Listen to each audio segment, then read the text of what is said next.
Alors le programme vacances-travail, donc le PVT ou Working Holiday Visa, en fait c'est un programme qui s'adresse aux Français qui sont âgés de 18 à 30 ans et pour le Canada jusqu'à 35 ans.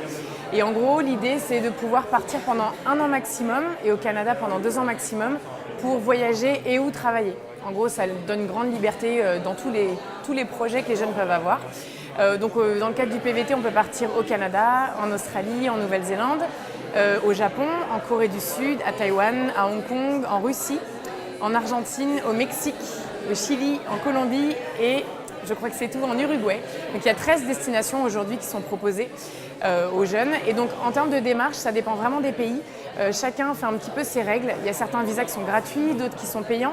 Pour certains, il faut aller sur Internet, sur le site de l'immigration. Pour d'autres, il faut envoyer une demande par courrier ou aller directement à l'ambassade. Donc voilà. Mais la règle de base, c'est en tout cas de pouvoir partir pendant 1 an à l'étranger pour travailler dans toutes sortes de métiers. Il y a quelques pays, le Japon et la Corée, qui interdisent certains métiers, mais sinon c'est assez souple. On peut vraiment faire des petits boulots ou travailler dans son domaine, si ça recrute bien sûr dans le pays du PVT.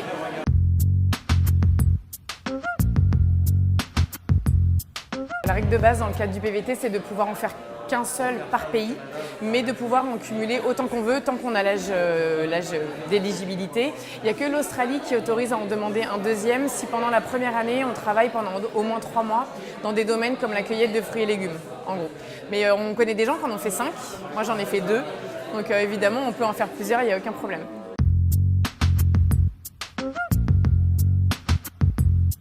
Dans les chiffres, c'est l'Australie qui est la destination la plus populaire. Il y a environ 22 ou 23 000 Français qui sont partis l'année dernière.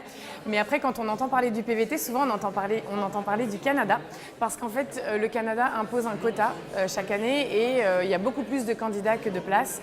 Donc c'est un système de tirage au sort pour être sélectionné. Donc forcément, on en entend parler, c'est un peu la star du PVT. Mais en réalité, dans les chiffres, la Nouvelle-Zélande et l'Australie fonctionnent hyper bien. Simplement, il n'y a pas de limite de place. Donc voilà.